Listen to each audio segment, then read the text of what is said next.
If you think gold is always safe, you might be walking into your biggest financial mistake because something just changed, and it's not gold itself, it's the system around it. Right now, most people still believe gold protects them, that in uncertain times, it's the one asset you can rely on. And historically, that's been true, but what people don't realize is this: gold doesn't move in isolation. It responds to something much bigger. And when that bigger force shifts, gold can behave in ways that catch everyone off guard. Gold has long been considered a safe haven because it tends to hold value during periods of uncertainty, especially when confidence in financial systems weakens.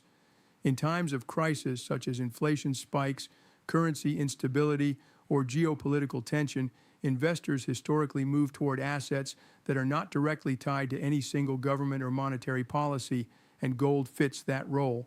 Its physical nature, limited supply, and long-standing acceptance across cultures have made it a reliable store of value for centuries. However, this perception was built in a very different financial environment, one that was slower, less complex, and had fewer alternatives for preserving wealth. Today, that environment is evolving. Financial markets are more interconnected, central banks are more active, and investors have access to a wide range of instruments that can serve similar purposes under certain conditions. Interest rates, in particular, play a critical role in shaping gold's attractiveness. When rates are low, the opportunity cost of holding gold is minimal, making it more appealing. But when rates rise, investors can earn returns from other assets like bonds or savings products, which reduces the relative appeal of holding a non-yielding asset like gold. Additionally, global liquidity and capital flows have become more dynamic, meaning money can move quickly between different asset classes depending on perceived risk and return. As a result, gold no longer acts as the automatic default during uncertainty in the same way it once did, because the system around it has changed in ways that influence how and when investors choose to rely on it. Central bank policy, especially decisions made by the Federal Reserve, plays a direct and often powerful role in shaping how gold behaves in the market. Gold itself does not generate income, so its attractiveness is heavily influenced by what investors can earn elsewhere.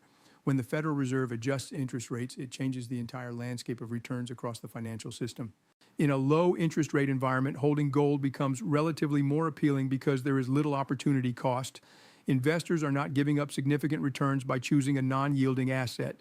This is why gold often performs well during periods of monetary easing or when rates are close to zero. However, when the Federal Reserve raises interest rates, the situation shifts. Higher rates increase the returns available from bonds, savings accounts, and other fixed income assets, making them more competitive compared to gold. As a result, investors may begin reallocating capital away from gold toward assets that now offer yield.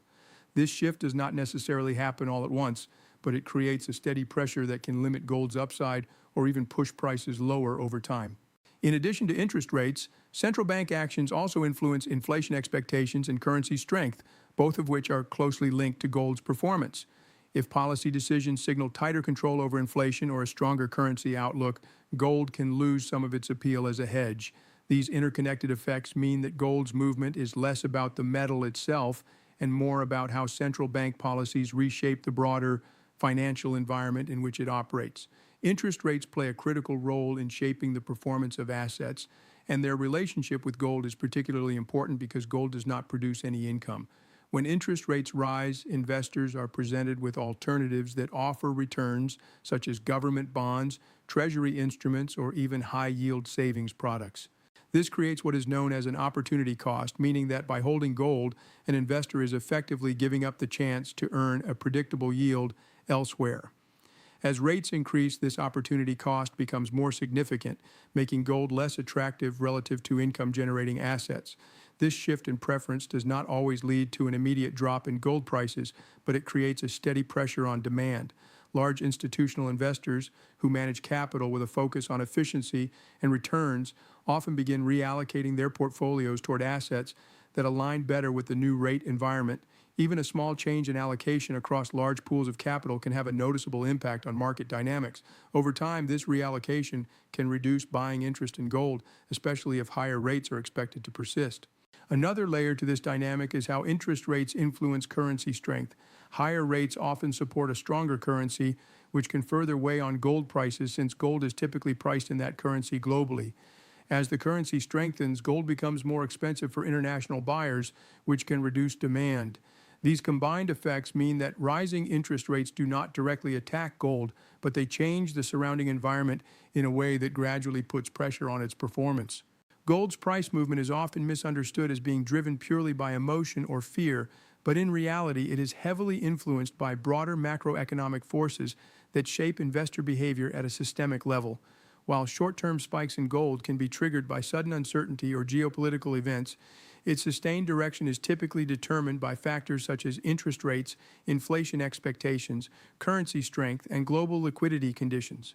These elements interact in complex ways, creating an environment where gold responds not to isolated news events, but to the overall balance of economic pressures.